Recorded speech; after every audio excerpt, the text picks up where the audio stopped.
Hello and welcome back to the Wellness Check. Today I wanted to spend some time talking with you all about tips and tricks for those who might be going through an eating disorder or disordered eating. Particularly a tool to use to help externalize and get to understand the voice of an eating disorder. If you've ever known anyone that suffers with their relationship with food and body, you'll see a common denominator amongst all of that. And one of the common denominators here is the voice that occurs inside one's mind about what they're eating, what they should eat, what they shouldn't eat, how they should eat it, when they should eat it. How this is going to impact the rest of their day and make them feel. There's a lot going on, and it's actually a very complex relationship with food and body. And something I try to teach all of my clients is a way to begin to differentiate client voice from eating disorder voice. And typically in the beginning, they feel very enmeshed. And it feels as though the eating disorder voice is the client's voice. And it can feel very scary. So today, like I said, we're going to begin to separate them out, tease them out a little bit, and even get to practice personifying the eating disorder voice itself through giving it a name. Maybe it looks like something, smells like something, so that you can begin to strengthen your own voice and separate and tease out the eating disorder voice. These are some things that an eating disorder voice might say. There are conditions around the integrity of health of food. So we tend to be in this dichotomous scheme of healthy food versus unhealthy food, fattening food versus food that's safe to eat.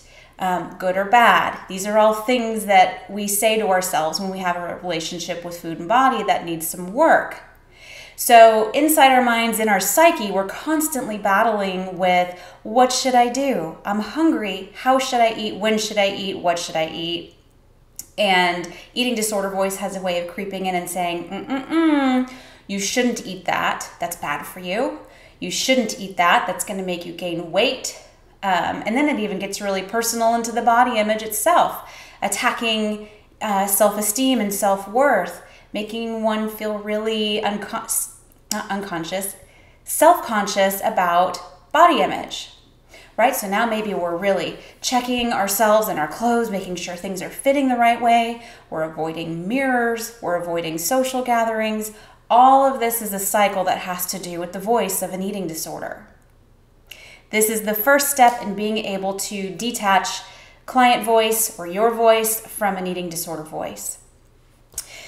Eating disorder voice can actually take on a lot of different personas, and everybody's is a little bit different. Sometimes someone will describe their eating disorder voice as a cheerleader. It's standing by the sidelines saying, woohoo, good for you. I'm so proud of you for not eating today or not having that piece of cake. So proud. You're doing the right thing. Hoorah. Okay? Sometimes the voice can come off as a coach. You need to be more diligent. You need to be more agile. You need to be faster, stronger, better, thinner, more disciplined, more energetic. Those types of things where it's just very streamlined and rigid. But the things that are being guided are not actually very helpful at all. I've also heard it be described as a monster or a demon or a devil whispering in the back saying, hey, you know you really want that thing. You actually don't deserve that. So we're going to make you think about it all day long and torture you about it. And you're going to feel really bad if you eat it. I'll just put that right there for you. Lots of different personas. So the first step in being able to differentiate your own voice or client voice from an eating disorder voice is to kind of become aware of what the voice is saying. And to very much be compassionate with yourself. This is not your voice. This is not your inner self making these decisions or talking to yourself this way. That's the power of an eating disorder. That's what eating disorders do. They are very sneaky and they're very quiet, and they back you into a tiny little corner with nothing left but to focus on the eating disorder itself. So that's the first step, right? What is the eating disorder saying? How is it saying it? Second step is, how do we personify? We're going to give this eating disorder a character. Maybe it's a character in a book that you've read, maybe it's a character in a movie, or maybe it's just something your own imagination has devised. But let's give it a name. What is the name? I've heard names all across the board from, like I said, movie characters, even Disney cartoons, like the little antagonists in a Disney cartoon, all the way to previous family members who were really mean and dysfunctional previous in their lives. I've heard it all. Give it a name. Then we give it an image. And you really want to be descriptive with this. Does it have a specific shape? Is it shaped like a person, or is it not? Is it a little monster? Is it a little something dressed up in a cheerleading uniform? Is it a devil with a pitchfork and a red tail? Maybe it's not a figure. Maybe it's a color. Maybe it's a feeling or a texture or a temperature. How big is it, or how small is it? This is a really helpful tool to be able to give it a name and to put an image to it, because by doing that, you're able to externalize the eating disorder voice. And that is crucial to being able to separate your own voice from the eating disorder voice.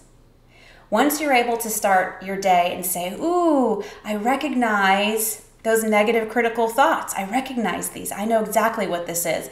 This is my eating disorder trying to hijack my brain and take over the day and tell me what to do and make me feel bad. So what I'm going to do is I'm going to say hello to this entity, right? This person, this image. I'm going to see it as something that's right here outside of me. I'm going to say, you need to stay out there. I am going to choose to do XYZ, whatever that is. I am going to choose to be kind to myself today. I, insert name, am going to be flexible with food today. I'm going to nourish my body. I'm going to move my body. I'm going to rest my body. I'm going to be kind to myself and others. And I'm going to get out of my own head and into the world. So you're doing two things here with one stone, right? You're beginning to separate, tease out eating disorder, see it for what it is and put it outside of you.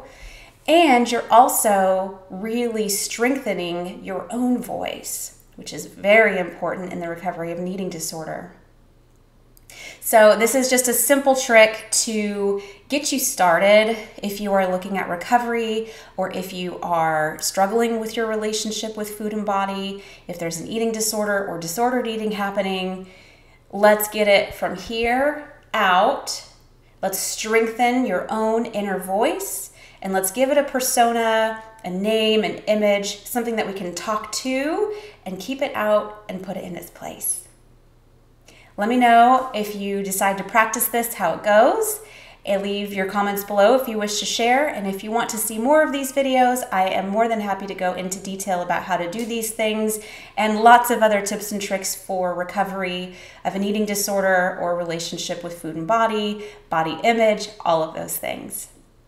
Thanks for joining in. Thank you for checking in with your wellness, and I'll talk to you soon.